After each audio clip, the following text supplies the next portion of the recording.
श्री शिवाय नमस्तुभ्यम। स्वागत है आपका शिव पुराण श्री रुद्र संहिता तृतीय खंड 22वें अध्याय में देवताओं का शिव जी के पास जाना।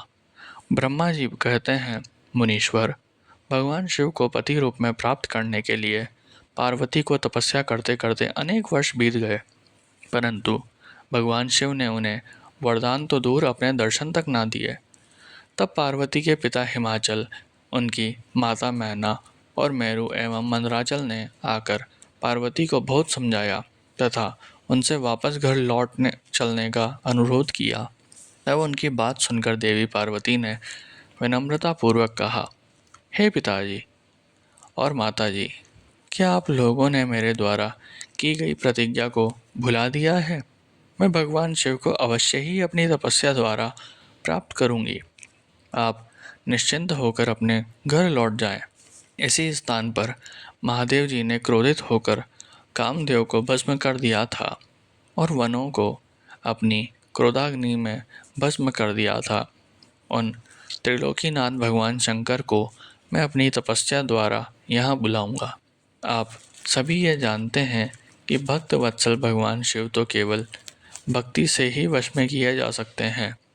अपने माता पिता और भाइयों से ये वचन कहकर देवी पार्वती चुप हो गई। उन्हें समझाने आए उनके सभी परिजन उनकी प्रशंसा करते हुए वापस अपने घर लौट गए। अपने माता पिता के लौटने के पश्चात देवी पार्वती दुगने उत्साह के साथ पुनः तपस्या करने में लीन हो गई। उनकी अद्भुत तपस्या को देखकर सभी देवता, असुर, मनुष्य, मुनि आदि सभी चराचर प्राणियों सहित पूरा त्रिलोक संतृप्त हो उठा। देवता समझ नहीं पा रहे थे कि पूरी प्रकृति क्यों उद्गीन और अशांत है। ये जानने के लिए इंद्र व सब देवता गुरु बृहस्पति के पास गए। तत्पश्चात वे सभी मुझ विधाता की शरण में सुमेरु पर्वत पर पहुँचे। वहाँ पहुँचकर उन्होंने मुझे हाथ जोड़कर प्रणाम किया तथा मेरी स्तुति की। तब वे मुझसे पूछने लगे कि प्रभु, इस जगत के स्वतंत्र होने का क्या कारण है? उनका यह प्रश्न सुनकर मैंने त्रिलोकीनाथ भगवान शिव के चरणों का ध्यान करते हुए ये जान लिया कि जगत में उत्पन्न हुआ दाह देवी पार्वती द्वारा की गई तपस्या का ही परिणाम है। अतः सब कुछ जान लेने के उपरांत मैं इस बात को श्री हरि विष्णु को बताने के लिए देवताओं के साथ क्षीर सागर को गया। वहाँ श्री हरि सुखद आसन पर विराजमान थे। मुझ सहित सभी देवताओं ने विष्णु जी को प्रणाम कर उनकी स्तुति करना आरंभ कर दिया। तत्पश्चात मैंने श्री हरि से कहा, हे हरि, देवी पार्वती ने उग्र तप से संतृप्त होकर हम सभी आपकी शरण में आए हैं। हम सबकी रक्षा कीजिए। भगवान, हमें बचाइए। हमारी करुणा पुकार सुनकर शेष्या पर बैठे श्री हरि बोले, आज मैंने देवी पार्वती की इस घोर तपस्या का रहस्य जान लिया है, परंतु उनकी इच्छा को पूरा करना हमारे वश की बात नहीं है। अतः हम सब मिलकर त्रिलोकीनाथ भगवान शिव के पास चलते हैं। केवल वे ही हैं जो हमें इस विकट स्थिति से उबार सकते हैं। देवी पार्वती तपस्या के माध्यम से शिव भगवान को पति रूप में प्राप्त करना चाहती है, इसलिए भगवान शिव से ये प्रार्थना करनी चाहिए कि वे देवी पार्वती से विधिवत विवाह कर लें।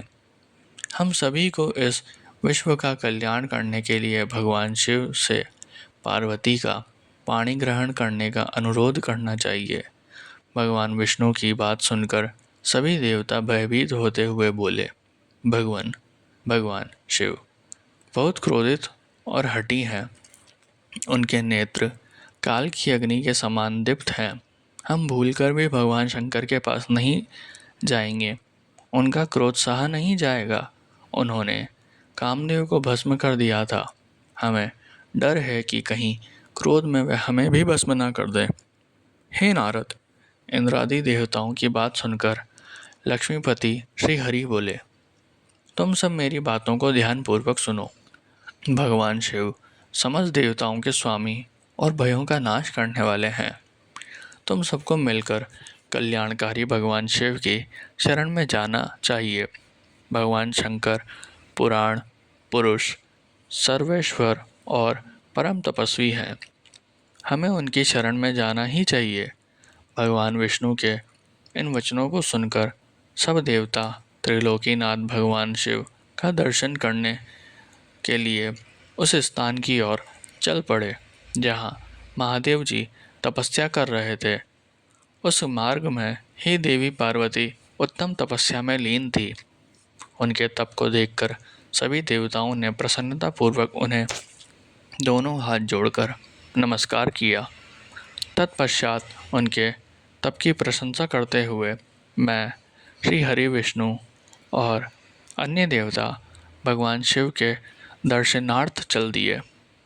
वहाँ पहुंचकर हम सभी देवता कुछ दूरी पर खड़े हो गए और हमने तुम्हें भगवान शिव के करीब यह देखने के लिए भेजा कि वे कुपित हैं या प्रसन्न।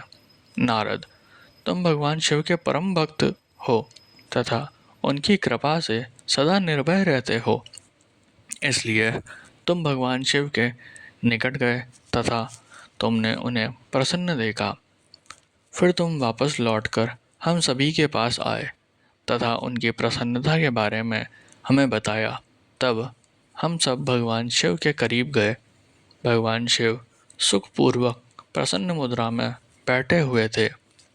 भक्त वत्सल भगवान शिव चारों ओर से अपने गणों से घिरे हुए थे और तपस्वी का रूप धारण करके योग पट्ट पर आसीन थे। मैंने श्री हरि और अन्य देवताओं ने भगवान शिव शंकर को प्रणाम करके वेदों और उपनिषदों द्वारा ज्ञात विधि से उनकी स्तुति की।